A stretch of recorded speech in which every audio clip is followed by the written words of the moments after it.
Hello, fellow mystery lovers. I'm back once again, and today we're going to be talking about the third episode of Sherlock, The Great Game. So, here we go. John receives news of an explosion on Baker Street and rushes back home, only to find Sherlock safe and Mycroft pressing Sherlock to investigate the murder of an MI6 clerk and the disappearance of a flash drive with important defense plans. Sherlock refuses and is then called to Scotland Yard. Inside the bombed-out flat was a strong box containing a mobile phone similar to the one belonging to the victim from a study in pink. The message leads Sherlock to a pair of trainers. He then receives a call from a terrified woman, reading a message from a third party. If Sherlock doesn't solve the puzzle in 12 hours, the explosive vest she is wearing will detonate. While Sherlock examines the trainers, Molly Hooper interrupts him and introduces her new boyfriend, Jim. Sherlock deduces that Jim is gay, and Molly storms out. Sherlock traces the shoes to a schoolboy drowned in a pool in London years ago, the first case Sherlock was interested in as a youth. He proves the boy was poisoned with botulinum, sorry if I mispronounced that, via his eczema medication. Sherlock announces the solution to the bomber. The woman hostage is freed. Yay! A second message shows the blood-stained sports car, and another hostage phones Sherlock to give him 8 hours to solve the mystery of his missing driver. Sherlock interviews the missing man's wife, then the owner of the car rental, and deduces that he was recently in Colombia. Finding the blood in the car had been frozen, Sherlock concludes the lost man paid the agency owner to help him disappear. Sherlock announces the solution. Once again, the hostage is freed. Woohoo! A third message in hostage points Sherlock to the death of a television personality, apparently from tetanus from a cut. However, the wound was made post-mortem. Sherlock pins the crime on the housekeeper, also her brother's a lover, who murdered her by increasing her Botox dose. Although Sherlock solves the puzzle, the blind hostage starts describing her kidnapper's voice. The kidnapper detonates the bomb, killing her and 11 others. Yikes. The fourth message is a photograph of the River Thames without hostage calls. At the Matching riverbank, Sherlock finds a security guard's corpse, identifying it as the work of an assassin called Golem.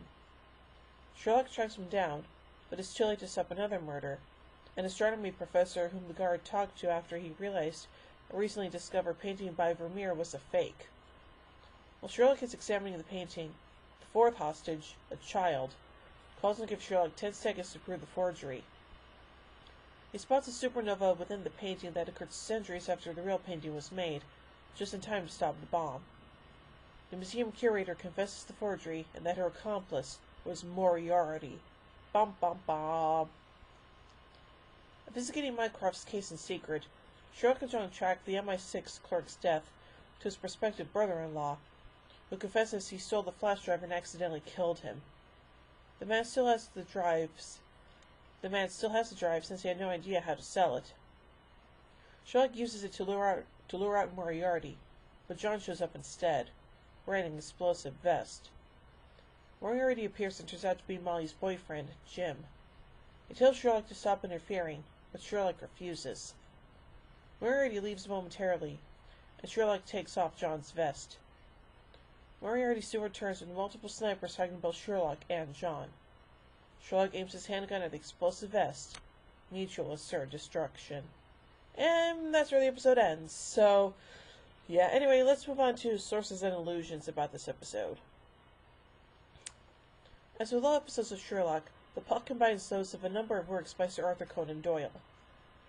The title of the episode itself refers to what scholars have dubbed the Sherlockian game, a pastime attempting to retrace the biographies of Holmes and Watson. In a skit at the very beginning of the episode, which has no further bearing on the plot and is never referenced again, Sherlock refuses to take on a client in Minsk,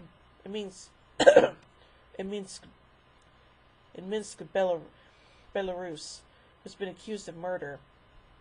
The client's explanation for his crime of having turned into a monster due to mentally blacking out and losing control is an allusion to the strange case of Dr. Jekyll and Mr. Hyde by Robert Louis Stevenson, adapted in the 2007 TV series Jekyll, which also credited Stephen Moffat as a writer.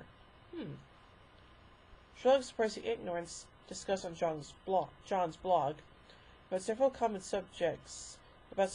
subjects, including astronomy, comes from his study in Scarlet. Holmes's annoyance about ordinary people filling their minds with useless subjects and unable to use their brains in the right errand also comes from his study in Scarlet. Andrew West, the name of the MI6 clerk, comes from the adventure of the Bruce Partington plans, in which the victim is called Arthur Cadogan West. The idea of the culprit being the brother of the victim's fiancé appears in the adventure of the Naval Treaty. The Bruce Partington plans are also referenced in Sherlock's final blog post before meeting Moriarty at the pool. They are updated from the original submarine plans into plans for a missile defense system.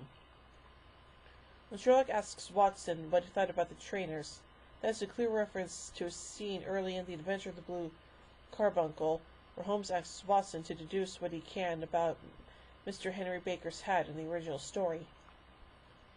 The big mobile phone receives messages with Greenwich pips, with their numbers decreasing with each message, pointing towards the 5 orange pips. The investigation of the death of Connie Prince resembles the adventure of the retired color man, especially Watson's idea about masking tetanus with calcium hypochlorite on the cat's paws, and Holmes reading internet forums to gather information about the TV star's relatives. The conversation between Holmes and Moriarty in the final scene mirrors and quotes the conversation Holmes' study in The Adventure of the Final Problem. The thick Bohemian paper comes from a scandal in Bohemia, as is the scene where Sherlock notes Molly's weight gain. Sherlock's statement, "I be lost without my blogger," echoes his "I'm lost without my Boswell" from a scandal in Bohemia. Holmes' network of homeless persons to help him locate the golem are referred to as his eyes and ears all over the city, similar to the Baker Street irregulars who appeared in many of the Sherlock Holmes stories. Sherlock finding a gun out of a smiley face spray-painted on the wall at the start of the episode, and holes left in the wall is a reference to The Adventure of the Musgrave Ritual, in which Holmes, in one of his queer humors, will sit in an armchair and proceed to adorn the opposite wall with a patriotic VR done in bullet pox. The scene where Watson examines the shoes resembles a scene in A Case of Identity, where he tries to deduce information about Miss Mary Sutherland.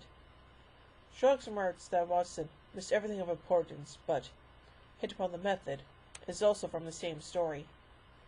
The conversation between Holmes and Watson after investigating the house of Connie Prince, where the former says, "We had to do some burglary," is from The Adventure of Charles Augustus Milverton. Outside of the canon, the Golem, a large mute murderer who crushes his victims, may be based on the Hoxton Creeper from the Sherlock Holmes film The Pearl of Death, as well as other unconnected Universal films, also starring Rondo Haddon as the Creeper. Alright, well, last but not least, on to the production of the episode. According to the DVD commentary, The Great Game was the first episode of Sherlock to be produced after the BBC accepted the series. The series was filmed in reverse order because co-creator Stephen Moffat, the writer of the first episode of Steady of Pink, was busy with the 5th series of Doctor Who. Andrew Scott made his first appearance as Jim Moriarty in The Great Game. Moffat said, quote, "We knew what we wanted to do with Moriarty from the very beginning. Moriarty is usually a rather dull, rather posh villain, so we thought someone who was generally properly frightening, someone who's an absolute psycho." Moffat and Gatiss were originally not going to put a confrontation between Moriarty and Sherlock into the first 3 episodes, but realized that they, quote, "just had to do a confrontation scene. We had to do a version of the scene in The Final Problem, in which the 2 arch-enemies meet each other." Sherlock's residence at 221B Baker Street was filmed at 185 North Gower Street. Baker Street was impractical because of heavy traffic, and the number of things labeled Sherlock Holmes which would need to be disguised. The laboratory used by Sherlock was filmed at Cardiff University School of Earth and Ocean Sciences. Nice! The Great Game was probably set in a disused sewage works. Okay, that's interesting. So overall, this episode is pretty darn good, and the fact that it's the one that introduces Moriarty to the audience is very spot on. So I give The Great Game